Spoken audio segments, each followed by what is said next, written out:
Hello guys, Sofwan here. Welcome to TSM Podcast. Alright, jadi hari ini kita bakal discuss mengenai satu topik yang lagi hangat-hangatnya. Tentunya pasti berhubungan dengan dunia pendidikan. Ya, benar banget teman-teman, kita bakal ngebahas tentang IISMA atau Indonesian International Student Mobility Awards. Nah, mungkin dari sobat TSM ini udah banyak yang tahu nih apa itu IISMA. Tapi untuk teman-teman yang belum tahu, aku bakal jelasin sedikit nih apa sih itu IISMA. Nanti bakal di breakdown lebih komprehensif lagi sama narasumber kita. Jadi IISMA ini adalah program beasiswa yang difasilitasi oleh pemerintah khususnya Kemendikbudristek, yang mana dia memfasilitasi mahasiswa di seluruh Indonesia untuk melakukan student exchange selama 1 semester ke negara tujuan yang mahasiswa tersebut pilih, yang nantinya juga bakal dibiayain oleh pemerintah. Nah, sekarang kita udah kedatangan nih satu narasumber yang tentunya dia adalah mahasiswa TSM yang berhasil menjadi salah satu awardee dari IISMA 2023 dengan tujuan University of Warsaw, Poland. Oke, kita sambut aja langsung Fauzan Ilham Ramadan. Halo. Oke, Fauzan.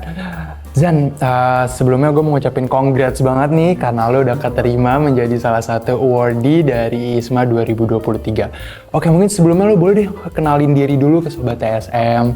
Okay. Hello everyone, my name is Fauzan and I'm IISMA awardee 2023 to University of Warsaw. Oke, jujur Zan, pertama kali gue ngeliat info tentang lo kayak Fauzan keterima menjadi salah satu awardee IISMA ke University of Warsaw, gue impress banget sih. Karena menurut gue, ya bener banget ini serius nggak gimmick ini. Karena gue tahu IISMA ini adalah program yang cukup bergengsi juga, yang seluruh mahasiswa di Indonesia tuh kayaknya mau gitu bisa ngikutin program ini. Dan lo adalah orang yang bisa gitu, yang mampu untuk menjadi salah satu awardee-nya ini. Jadi gue salut banget sih sama lo. Nah, gue nih mau nanya nih Jan, lo tuh tahu infonya tuh dari mana sih? Kayak info IISMA ini tuh lo tahu dari mana? Oke, kalau gue sendiri sih udah mulai tahu ya, kayak misalkan dari 2021 itu kan dia ngadain IISMA pertama. Nah, dari situ tuh kayak gue mulai riset dan sebagainya. Oh, ternyata ada student exchange nih yang funded by government. Gitu sih kalau dari awalnya. Gitu, jadi lo tahu itu dari website ya? Iya. Oke. Atau mungkin ada nggak sih, mungkin lo direkomendasin gitu sama siapa gitu, mungkin temen lo atau saudara atau mungkin kating-kating lo, kayak lo nggak mau coba IISMA dan ya gimana gitu, mungkin lo ada rekomendasi itu? Oke, kalau misalkan dari rekomendasi ya, awalnya kan karena tahu memang dari website, gue mulai riset-risetnya kayak ini IISMA dan sebagainya. Terus di tahun kemudian ya, di tahun 2022, kebetulan kan TSM ada awardee ya, IISMA ke Taiwan. Dan dari situ mulai konsul dan sebagainya, itu membangun banget tekad untuk I'm gonna get IISMA sih. Oke, jadi emang tahun lalu juga udah ada awardee-nya, yaitu Kak Marcella Zevanya ya? Iya, benar. Oke, dia itu perginya itu ke Taiwan University. Iya. Oke, di sini, gue mau nanya nih Jan, kenapa lo itu pilihnya University of Warsaw? Maksud gue kan pasti kan banyak pilihannya kan, dan menurut gue jarang nih orang yang mungkin pilih negara ini, atau mungkin ini jadi salah satu strategi lo karena lo tahu mungkin nggak terlalu banyak dari mahasiswa-mahasiswa yang daftar IISMA ini tertarik untuk ke University of Warsaw ini, sehingga lo kayak yaudah gue pilih ini, mungkin gue bakal dapet chance lebih nih untuk bisa keterima jadi salah satu awardee. Gue setuju sih kalau itu emang merupakan sebuah strategi, dan dalam persiapan itu kan kayak gue mulai riset-riset kan dari university yang disediain, kayak ternyata ada University of Warsaw kan. Terus gue mulai tahu kayak budayanya, bahasanya, bahkan kayak kampusnya nih kondisinya, dan itu jujur berguna karena buat persiapan di esai dan sebagainya. Dari situ gue mulai kekeh kayak ini lebih cocok ke kualifikasi gue, jadi gue milih University of Warsaw, Poland. Oke, jadi pas lo, mungkin ini emang strategi awal lu, cuman lo tetap research nih kira-kira di Poland ini kayak gimana, terus lingkungannya, environment-nya kayak gimana, apakah mungkin lo cocok atau enggak, dan ternyata lo ngerasa lo cocok nih, makanya lo udah akhirnya decided nih untuk tujuannya adalah ke University of Warsaw. Oke, terus kan kalau gue nggak salah ya, lo itu kan IISMA-nya itulah IISMA co-founding kan. Nah itu apa sih bedanya Jen? Apa bedanya IISMA co-founding sama IISMA yang biasa? Nah ini kayak banyak banget juga pas lagi lolos ISMA kayak dia nanya nih, wah ISMA tuh ada 2 kah atau gimana? Kayak mungkin kalau mau gue jelasin kayak ISMA itu sama aja sama co-funding. Jadi bedanya itu cuman di skema pendanaan, terus yang kedua dari pilihan universitinya. Kayak yang reguler itu lebih variatif, kayak dia ada Yale, terus ada university kayak misalkan yang di Jerman dan sebagainya. Kalau misalkan co-funding dia lebih sedikit. Dan untuk penerbangannya kita tuh tetap bareng kok sama UNI yang lain, jadi nggak terlalu beda sih. Oke. Jadi bedanya itu pertama cuma negaranya pilihannya terbatas ya, berarti nggak terbuka untuk banyak banget negara gitu, cuma dibatasi aja. Dan sama ada biaya lebih ya, maksudnya biaya yang beberapa persen emang harus ditanggung sama si wardinya itu. Iya. Mungkin sebagai tambahan kayak lebih detail ya, itu biaya yang dibayarin oleh pemerintah itu kayak dari UKT lalu juga dari tiket internasional. Namun kalau misalkan kayak biaya pribadi mungkin kayak ke living allowance-nya ya, dan itu kan nanti disediain nih kayak skema pendanaannya, jadi kita bisa tahu secara detail kayak oh butuh berapa sih, dan ternyata sebenarnya masih affordable sih kayak buat one semester in nations kayak di luar negeri. Benar. Oke. Terus nih, gue mau nanya, lo kan udah keterima nih jadi awardee ISMA 2023. Nah, mungkin kita ada sedikit flashback kali ya, Jan. Pas proses lo daftar di sini, gue tuh tahu infonya kalau ISMA co-founding ini tuh cuma 1 minggu ya, bener ya? Iya benar. Cuma 1 minggu, yang mana itu kan pasti banyak banget dokumen yang harus lo persiapin, dan pasti banyak dokumen-dokumen yang untuk lo dapetin itu nggak gampang. Mungkin birokrasinya cukup panjang, lo harus melewati siapa dulu gitu kan. Nah, itu gimana sih Jan? Lo bisa cepet lah kasarnya dalam 1 minggu, yang mana posisinya itu juga lo masih kuliah kan, yang mana pasti kan otak lo kebagi-bagi gitu kan. Banget. Nah itu gimana caranya lo itu bisa, yaudah lo bisa lengkapin dokumen itu dalam waktu yang cukup bisa dibilang singkat.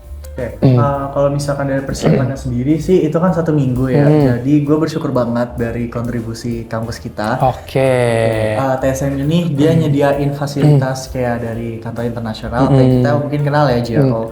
Nah terus dari peran dosen PA dan ketua jurusan pemilihan courses gue itu dibantu banget, dan gue sempat nanya kayak ini cocok gak nih kayak milih negara ini dan sebagainya. Jadi dia memudahkan gitu loh, kayak kegiatan gue ini manajemen waktunya dapat tetap jalan kok kalau misalkan dengan ngelakuin ISMA dan juga kegiatan kampus secara normal. Oke, jadi gue bisa simpulin ya, peran TSM dengan lo diterimanya di ISMA ini tuh kayak membantu lo banget sehingga lo bisa keterima di ISMA, maksudnya ya, jadi perannya sangat besar lah impact yang dikasih sama TSM ini. Ya, kontribusinya benar-benar ngebantu banget sih buat mahasiswa kayak gue. Tuh teman-teman, jadi TSM ini tuh bener-bener support banget untuk seluruh mahasiswanya yang mau explore di luar TSM. Kayak Fauzan ini, dia kan mau student exchange melalui program ISMA ke University of Poland, dan ini tuh sangat di support 100% sama TSM. Iya, setuju sih. Oke, Jan, gue tuh mau nanya lebih ke ini, mungkin ini nggak out of context banget, cuman kayak rada geser dikit dari ISMA, tapi lebih ke gimana nih. Kan kita tahu ya, kalau misalnya pasti di luar negeri itu banyak banget bedanya. Kayak ketika lo nanti kuliah di luar negeri, student exchange di luar negeri, pastikan lo bakal ketemu sama teman-teman dari negara lain, dan juga pasti culture yang berbeda, terus background yang berbeda juga, society yang berbeda juga. Nah, gimana sih lo Jan, lo menanggapinya untuk kayak, ya lo harus bisa blend in, mau nggak mau lo harus bisa blend in kan, lo nggak mungkin kayak sendirian di situ kan, pasti nggak mungkin kan. Nah itu gimana sih, lo punya tips nggak sih kayak apa nih yang harus lo tekenin di diri lo, gue harus kayak gini? Secara singkat kan pasti banyak yang nanya kan kayak bisa survive gak nih di negara itu, nanti kalau nggak dapet temen gimana? Bener, karena gue pribadi juga kalau di posisi lu, setelah gue udah keterima ini pasti gue kayak aduh gimana nih ya kalau gue nggak ada teman, bondingnya gimana nih kalau misalnya gue sendiri doang di negara orang, gue sakit, gue apa, kayak pasti pikiran gue udah panjang sih ke situ. Kalau lu gimana? Kan apalagi ISMA juga ngadain kayak Heroes Day, Batik Day dan sebagainya. Jadi kalau misalkan buat future awardees nih di tahun depan, ini bisa banget kalian tuh mulai pantengin Instagram ISMA-nya. Terus kayak kalian tuh bisa mengetahui nih riset-riset kayak, oh kalian tuh kayak suka negara ini loh dan budayanya tuh karena kayak gini dan sebagainya. Ataupun juga khas university-nya itu kalian bisa mulai riset dan itu jujur bisa ngebantu banget. Benar. Kayak gue kan cukup riset ya buat University of Warsaw dan itu bisa gue taruh di esai gue sih dan jadi faktor pertimbangan kayak oh gue ini udah cukup mengetahui nih tentang kondisi dan juga budaya di sana. Gitu sih.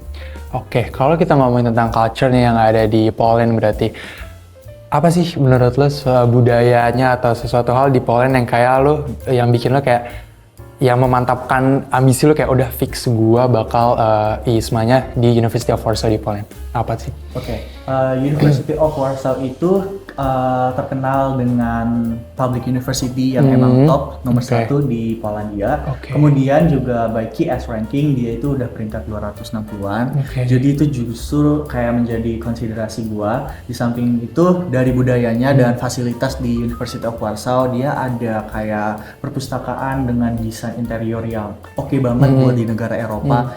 Itu gue kan lumayan suka banget baca buku kan, jadi kayak I'm gonna spend a lot of time at library. Jadi kayak itu balik lagi secara individu ya, riset-risetnya lagi dan kesesuaiannya gitu sih. Oke, jadi cocok banget lah ya buat lo kayaknya environment-nya kayak lo tadi bilang lo juga suka hobi baca dan ternyata di situ ada library yang cukup bagus juga, yang Instagramable juga pasti ya, buat lo foto-foto ya. Estetik lah ya. Oke, terus mungkin kan nanti lo di pas ISMA ini berarti semester September ini ya? Iya, September ini. Nah, September ini lo bakal kuliah di situ. Ada nggak sih, lo udah mempersiapkan belum kayak apa yang bakal gue lakuin di sela-sela kuliah gue selama di Poland? Oke, gue bersyukur juga September ini kan masih ada waktu ya, libur kebetulan. Jadi untuk nyiapin waktu dokumen, lalu ke imigrasi, visa, bahkan registrasi ulang dan sebagainya.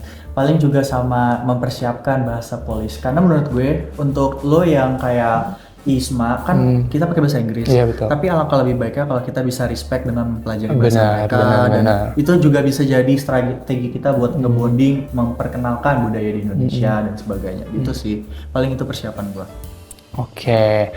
Tadi kan lo juga udah sempat nih mention tentang dokumen-dokumen yang dipersiapin. Mungkin ini rada balik lagi nih ke proses gimana lo daftar ISMA ini. Ada nggak sih menurut lo dokumen-dokumen yang bisa lo siapin duluan nih sebelum waktu 1 minggu itu yang tadi lo bilang kan waktunya cuma 1 minggu, ada nggak sih sebenarnya dokumen-dokumen yang kalau lo udah bener-bener prepare harusnya sebenarnya udah bisa lo siapin nih jauh-jauh hari gitu? Ya, karena jujur ya, it's too good to be true kalau misalkan ISMA bisa dipersiapkan dalam 1 malam dan sebagainya. Karena kan ada dokumen yang emang kalian tuh harus punya dari bulan-bulan sebelumnya. Misalkan contoh dari English Proficiency Test, kalian bisa milih nih kayak Duolingo, IELTS, or TOEFL. Lalu juga kayak aktivitas ya, karena kan dia butuh portofolio di CV. Kalian bisa mulai ikut lomba atau nggak ikut organisasi, anything that you can put into your essay gitu sih. Oke, Jan, gue juga mau nanya nih, kayak lo kan udah 4 semester kan di TSM ini kan, dan pasti udah banyak aktivitas-aktivitas atau momen-momen yang lo lakukan di TSM. Ada nggak sih kayak momen selama lo di TSM yang lo tuh ngerasa kayak, wah ini kalau nggak ada nih momen ini pas gue di TSM, kayaknya gue nggak mungkin deh keterima di ISMA deh. Ada nggak sih? Ada dong, kayak pertama TSM itu gue bersyukur banget kuliah di TSM karena kan dia ngefasilitasin kayak kegiatan non akademik ataupun akademik. Benar. Secara akademik dia ngebantu banget untuk fasilitasin gue lomba. Lalu secara non akademik kan kita juga nggak boleh kuliah doang ya. Itu kan nggak disaranin lah ya. Kalian bisa ikut nih kegiatan-kegiatan voluntary ataupun kegiatan organisasi. Nggak boleh kupu-kupu lah ya. Iya, karena kita kan juga harus aktif kan. Benar. Dan itu juga linear dengan tujuan dari ISMA. Kalian bisa kontribusi apa dari ISMA nanti ketika negara tersebut. Jadi pastinya akademik penting, cuman kalau lu punya pengalaman di luar non akademik itu juga pasti jauh lebih membantu lu nanti kan. Time management penting banget sih. Benar. Oke, terus emang lu tuh ikut apa aja sih Jan selama di TSM ini? Maksudnya entah lu ikut kegiatan mahasiswa atau lu ikut organisasi lainnya? Secara internal gue ikut UKM di saat maba banget itu di Laywan Mandarin Club. Lalu kemudian ngelanjutin ke volunteer kayak di Intips nih sebagai writer majalah, lalu juga kayak di PR, di volunteer IMA gue juga ikut. Kemudian kalau misalkan secara lomba, gue ikut lomba ITB itu kebetulan International Business Case. Kemudian di tahun sebelumnya gue ikut UPN National Business Case. Paling itu aja sih, sama lomba dari IMA-nya sendiri, itu gue juga kebetulan juara 1. Dan semua semua achievement yang lo dapetin itu bisa lo tuangin ke CV lo yang akhirnya itu jadi ya mungkin salah satu faktor juga lo bisa keterima ISMA karena kan pasti seleksi, wah lo punya pengalaman yang cukup lah untuk bersaing dengan ribuan orang itu. Mungkin sebagai tambahan kayak bukan berarti kalian tuh harus kayak harus punya sertifikat internasional, nasional dan sebagainya. Enggak, tapi direkomendasiin banget kalian bisa aktif dan kontribusi apa yang bisa dilakuin buat ISMA nanti. Itu sih. Poin plus lah ya. Iya, kalau lo punya itu semua pasti jadi poin plus untuk penilaian dari ISMA itu. Setuju sih. Oke deh, thank you banget Jan udah nyempetin waktunya nih buat jadi narasumber kita. Jadi mungkin Sobat TSM juga lebih tahu nih, mungkin teman-teman yang tahun depan mau ikut ISMA, mungkin ini bisa menjadi, boleh dicatat yang tadi, terus mungkin ini bisa menjadi kayak gue udah tahu nih Fauzan stepnya gini sehingga dia bisa keterima, mungkin bisa diikutin, diterapin dan ternyata bisa keterima juga di tahun depan. Dan gue juga berharap Jan semoga di tahun depan dari TSM tuh juga lebih banyak yang bisa jadi awardee di ISMA. Makanya sebagai tambahan banget nih kalian buat future awardees, kalian it's okay banget buat approach awardee tahun lalu dan mungkin ke gua sendiri buat proofread atau enggak kayak nanya post university-nya kayak gimana. Itu gak apa-apa banget, just reach out karena itu jadi salah satu faktor kalian buat jadi awardee, and see you banget kalau misalkan kalian bisa jadi ISMA next year. Intinya jangan malu bertanya gitu ya guys. Oke, thank you guys udah dengerin podcast kita. Your future start here, Trisakti School of Management. Bye-bye. Bye-bye.